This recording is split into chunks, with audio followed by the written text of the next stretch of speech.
जी बिल्कुल, जी अभिलाष जी, सुन रहा हूँ। एक और बच्ची ने आज सुसाइड किया है, अवंतिका नाम की बच्ची ने, और लगातार 14-15 लोग जो हैं वो कथित तौर पर सुसाइड कर चुके हैं नीट की परीक्षा को लेकर।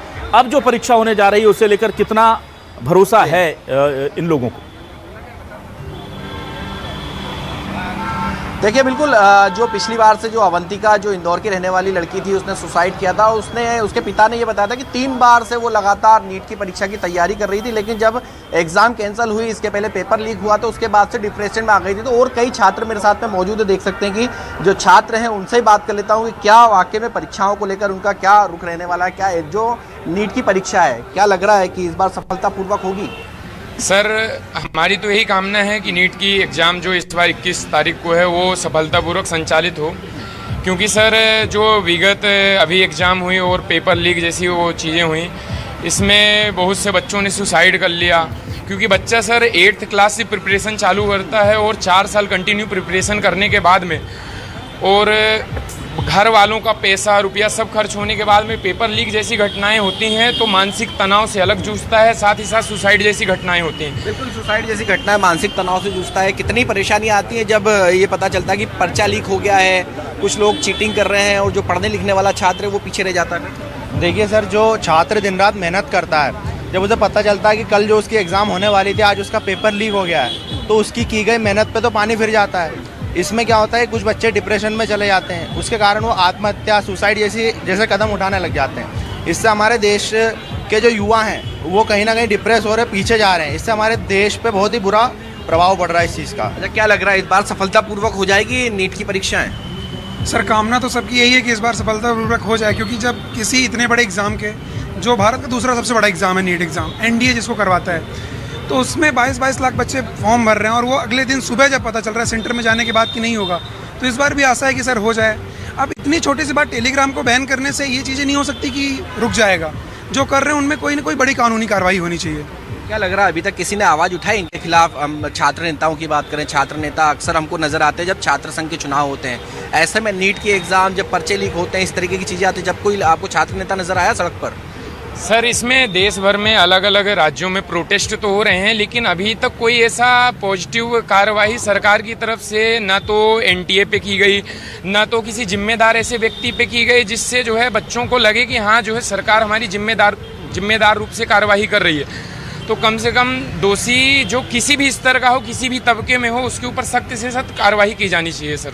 ठीक है हेमंत जी। अच्छा, क्या लग रहा है नीट की तैयारियां जो कर रहे हैं छात्र? जी हेमंत जी, ये जरा मुझे जरा ये इनसे जल्दी से पूछ के बताइएगा, अगले 30 सेकंड में वापस आइएगा, कि क्या इन्हें लगता है कि केंद्र सरकार को जो कार्रवाई करनी थी दोषी लोगों पर, आगे क्या होगा वो तो वक्त बताएगा, पिछले मामले में क्या केंद्र सरकार जानबूझकर आरोपियों को या दोषियों को बचाकर ले गई जिम्मेदारों? केंद्र सरकार, सीधे पूछिए। जी बिल्कुल बिल्कुल, क्या केंद्र सरकार जो पिछली बार जो दोषी थे उनको बचा लिया गया, बचाकर ले गई? क्या जो कार्रवाई होना थी वो कार्रवाई नहीं हुई? सर, कहीं ना कहीं संरक्षण दिया जा रहा है सरकार के द्वारा। सरकार को खुले रूप से व्यक्तियों के नाम उजागर करना चाहिए।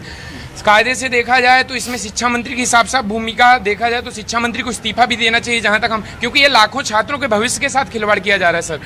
23 लाख छात्र यदि एक ही एग्जाम में अपीयर हो रहे हैं और सबसे विश्वसनीय एग्जाम नीट जैसी एग्जाम पे यदि ऐसी पेपर लीक जैसी घटनाएं हो रही हैं, तो कम से कम सरकार को एनटीए को बैन कर देना चाहिए।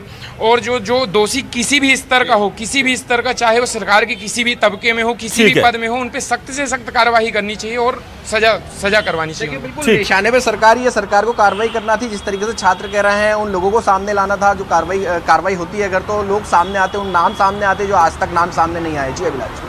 ठीक है, बहुत शुक्रिया करूंगा मैं आपका हेमंत जी, और तमाम जो हमारे साथी जुड़े थे उनका भी बहुत शुक्रिया। मेरे साथ योगीराज योगेश जी जुड़ गए, वरिष्ठ पत्रकार, उनका भी स्वागत करता हूं। योगीराज योगेश जी, मैं आपसे ये जानना चाहूंगा, देखिए तैयारी बहुत जबरदस्त की है केंद्र सरकार ने, पर यह तैयारी ही बताती है कि हमें अपने सिस्टम को बहुत दुरुस्त करने की जरूरत है। अब क्या होगा 2 दिन बाद पता चलेगा, लेकिन इस पूरे मामले में क्या आपको लगता है कि केंद्र सरकार को जो कुछ करना था उसने वो नहीं किया, फेस सेविंग के चक्कर में छात्रों का भरोसा खो दिया? बिल्कुल ठीक कह रहे हैं अभिलाष जी। मेरी आवाज आपको मिल रही है? बिल्कुल बिल्कुल, आपको हम सुन पा रहे हैं। हाँ, मैं ये कह रहा हूँ अभिलाष जी, इस मामले में आप ये देखिए, बड़ा इंटरेस्टिंग मामला है कि आप देखिए इसमें बच्चों की परीक्षा तो है ही, सरकार की भी परीक्षा है इस बार। कि जिस तरीके की जो गड़बड़ियां पिछली बार हुई हैं, उसको लेकर अब सरकार इसको फुल प्रूफ परीक्षा करा पाती कि नहीं करा पाती, ये सरकार के लिए भी एक परीक्षा का समय है। अब ये देखने वाली बात होगी, चूंकि कल परसों से एग्जाम शुरू हो रहे हैं, तो ये बहुत बड़ा चैलेंज है दोनों पक्षों की तरफ से। लेकिन एक बात ये जरूर है कि सरकार को इस मामले में जो मैसेज देना चाहिए था, किसी बड़े ऑफिसर को, इवन धर्मेंद्र प्रधान भी इस्तीफा दे देते तो कोई बहुत बड़ा नहीं टूट जाता, क्योंकि ये पहला ऐसा मामला मुझे ऐसा लग रहा है मोदी सरकार के खिलाफ, ये पहला शिक्षा का ऐसा मामला है, पहले ऐसे मंत्री हैं जिसमें इतनी गड़बड़ी सामने आई है और जिन पर कोई एक्शन नहीं हुआ। और तो और अभी जब भोपाल में जब मोदी सरकार के 12 वर्ष पूरे हुए तो मोदी सरकार की उपलब्धियां बताने के लिए धर्मेंद्र प्रधान को भेजा गया। तो जो ऑलरेडी कंट्रोवर्शियल आपके मिनिस्टर हैं, वो फिर आप उनको आप मीडिया के सामने आप भेज रहे हैं। ये अलग बात है कि मीडिया के सामने सवाल जवाब नहीं हुए, लेकिन इस मामले में बहुत तगड़ा एक्शन सरकार को लेना चाहिए था, ताकि बच्चों में एक भरोसा पैदा हो सके कि अब जो 21 जून से परीक्षा होने वाली है वो फुल प्रूफ होगी और उसमें कोई लीकेज नहीं होगी। अच्छा, मामला केवल पेपर लीक का ही नहीं है, कितनी भयंकर गड़बड़ियां हैं। जो सिस्टम ऑनलाइन ये जो आपने क्रिएट किया, उस सिस्टम में सेंधमारी हो रही है, और सिस्टम में कौन लोग शामिल है? जो परीक्षा कराने वाले लोग, एनटीए के लोग उसमें इन्वॉल्व पाए गए, तो क्यों उस पर तगड़ा एक्शन नहीं हुआ? ठीक है, तो ये एक सरकार को परीक्षा के पहले एक भरोसा कायम करना चाहिए था। फिर भी मैं मान के चलता हूँ कि 1-2 दिन में परीक्षा शुरू हो रही और बेहतरीन ढंग से परीक्षा शुरू होंगी। मैं तो बच्चों को अभी से शुभकामनाएं दे रहा हूँ, वो बिना किसी निडर भाव से परीक्षा की तैयारी करें, और बाकी तो आने वाले दिनों में देखा जाएगा, सरकार इस मामले में बच नहीं सकती। ठीक है।